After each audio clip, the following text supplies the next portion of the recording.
All right, down the home stretch here, Ran. Number 6 on my list. Countdown from 10 all the way to 1. This will be a two-part podcast.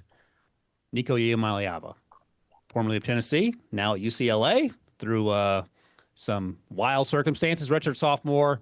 He'll be 21 in a couple months, so still extremely young, 6'6", 215. I have him as a mid to early day 2 guy solely because of the things he can do on the field athletically. There are a ton of question marks, and much the same way we talked about some of these young players like Lenore Sellers. But I'll give you the floor because you've seen him in person twice, last season and the year before.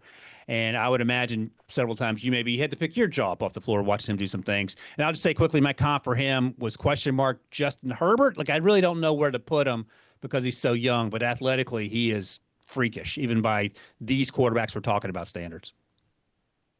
Yeah, and I don't quite have a comp for him yet, just because I want to see, more body of work. But like you said, man, this guy has like red traits, and you see that, and that's what you kind of hang your hat on. I will say at this point, for me watching him, and I do have him ranked number 6 on my list as well, I think he is more flash than consistency.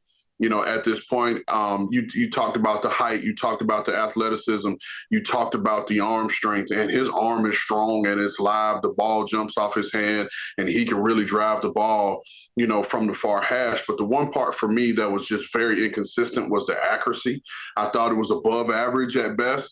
And the problem that I had with him was that he missed a lot of the gimme throws that you like to see quarterbacks make in their sleep.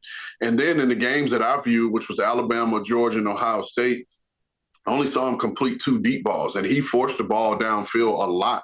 And I only saw him complete 2 deep balls. And so those were problems for me.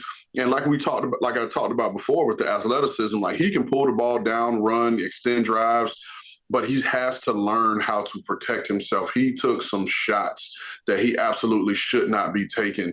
But again, this guy, man, when you talk about just pure traits, like he has all of the traits. You just want to see him put it, together. Like he has some red traits. He has what, in my scouting term, he has some purple traits, and we can get to that and what the colors mean, in a later date. But I'm giving him the benefit of the doubt for now, and I think that he does have starter level ability. You just want to see him bring this whole picture together at UCLA. Now, I will say the structure of the offense, and I don't know the offense at UCLA, but I think it'll be a little bit more of a structure there than it was at Tennessee. If you go back to even when Hendon Hooker was at Tennessee, a lot of it was just reading the conversion routes of the receiver.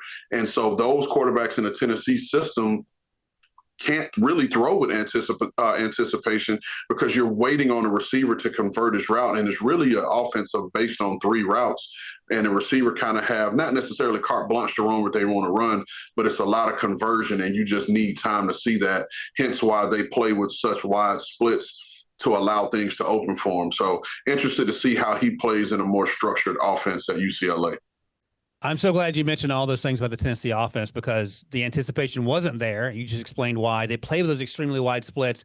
So if you're uncertain where to go with the ball as the quarterback and you're playing with such wide splits and you throw late, it's going to look like you don't know what's going on or you're throwing balls into harm's way. So it'll be interesting to see in a little bit more conventional offense, I would imagine, than Tennessee's, which seems reasonable. Maybe we'll see a different version of Nico Iamaleava. So a lot of things that we can hopefully see him improve on.